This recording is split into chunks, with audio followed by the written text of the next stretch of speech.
Mat Oxley. Mat's first claim to fame as a young rider was to win the 250 production class at the Isle of Man TT in 1985. In the following years, he stood on the World Endurance Championship podium 4 times, with a best finish at Suzuka 8 Hour of 7th, and we all know how competitive that race is. He's been a journalist since 1981. He's written many books, including the biographies of Mick Doohan and Valentino Rossi. But my personal favourite of his is Stealing Speed. Keep an eye out for that one. He's covered GPs full time since 1986, and you'd be hard pressed to find a more experienced, more knowledgeable man about motorcycle racing on the planet. What was the best race he ever saw? Let's hear it from Matt. Hi Simon. My greatest ever race. I've been covering Grand Prix racing since 1988, so my most memorable race was the Belgian Grand Prix at Spa in 1989. Now, any of you that have been to Spa will realise it's the best racetrack in the world. Used to be public roads, now sort of short circuit public roads, and dangerous and very fast, very, very fast. I mean, if you were able to ride around Spa and then you went to most modern GP circuits, you'd think that the modern GP circuits were go-kart tracks. You know, it's that kind of place. Now, if we look at the results, the podium from the Spa Grand Prix in 1989, July 1989, it was one of the classic years of the 500 World Championship. Wayne Rainey and Eddie Lawson battling for the 500 World title. Rainey on a Team Roberts Lucky Strike YZR 500 in his second 500 season, and Eddie Lawson, already 3 times world champion with Yamaha, had switched to Honda at the start of the 89 season. A huge sort of, it was kind of like, a bit like Rossi going from Honda to Yamaha, but Lawson went from Yamaha to Honda, and was kind of taming the NSR 500, gradually getting it right. So the championship was really building up by July, and it was obvious that Roberts Rainey on his Roberts bike and Lawson on the Irv Kanemoto Honda were the main men. So here we have the podium after the 500 race. Wayne Rainey the winner, Eddie Lawson second, and third place none other than John Kosinski in his 500 debut at Spa. So that was the result apparently, but it wasn't.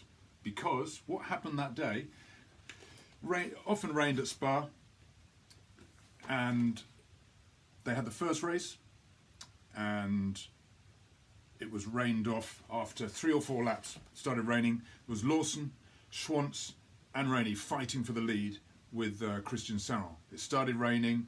The 3 Americans put up their hands to say, you know, we want this race stopped. And Saron, who apparently didn't see the rain on his screen, carried on. So they all slowed down and he carried on. And on the 4th lap, he crashed at the Blanchimont left-handers coming back towards, which is about 150 miles an hour, something like that. So the race was stopped, and because the results were taken back one lap, Saron, who was okay remarkably, was able to restart. The second race starts and off they go, and it's the same 4 guys, Lawson, Schwantz, Rainey and Saron going for it, you know, side by side around this super dangerous track. This is a shot from one of my books, taken from the first start, and it's La Source hairpin. Let's show it here, because I just think this photo just sums up how wild things were back then. You got La Source hairpin cafe here, right? Bar cafe. You got Schwantz, you got Rainey, you got Lawson, you got Saron.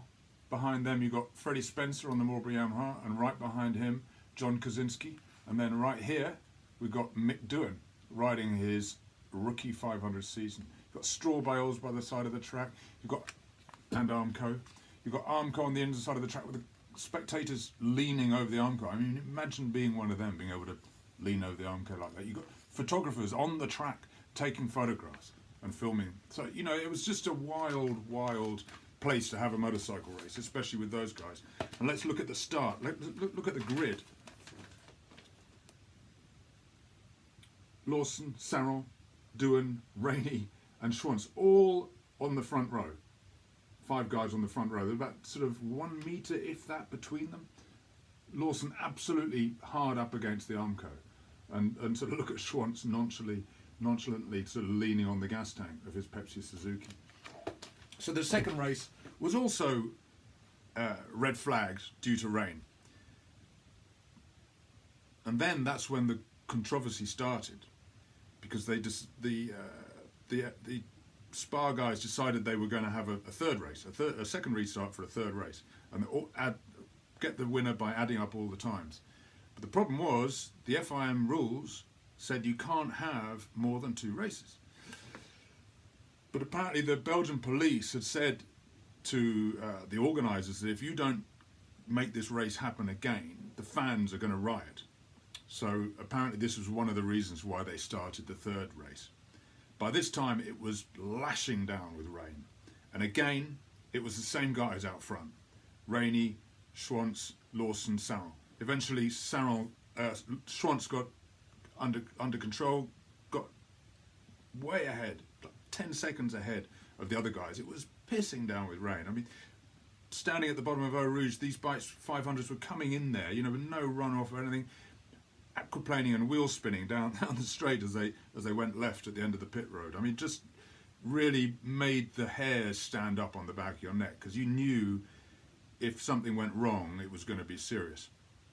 So Schwantz is way ahead. Rainey starts to catch him in the later stages. It's the run over 9 laps this part of the race. And he gets it down to about 5 seconds at the start of the last lap. So Schwantz is still miles ahead. And then he crashes.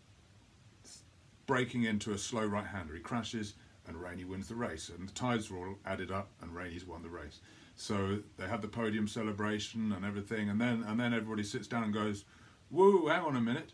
The rules don't allow a third race. So we've got to forget that third race even happened. Didn't happen.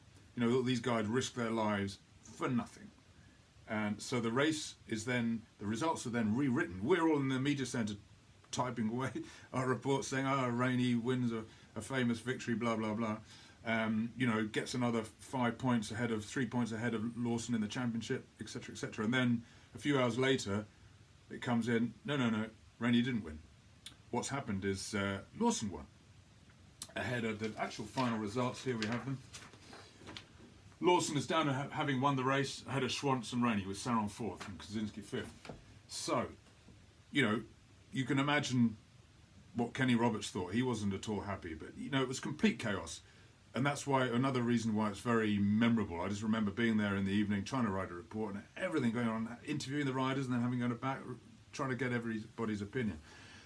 So, they leave Belgium, and Lawson has again closed the gap on Rainey. And then a month later, they're at Anderstorp for the, I think, 2-3 races to go.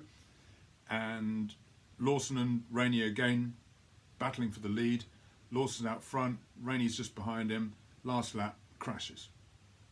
And he ends up, as a result, losing the 1989 World Championship to Lawson. Now, if they had allowed that third race to stand, instead of going into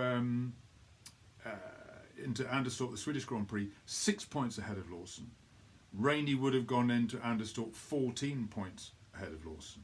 So he would have been under a lot less pressure. He could have allowed Lawson to beat him probably.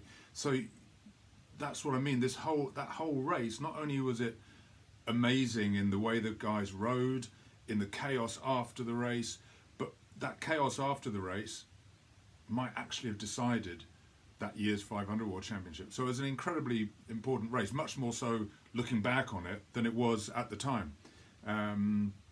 Yeah, one I'll never forget. Thanks very much. Bye-bye.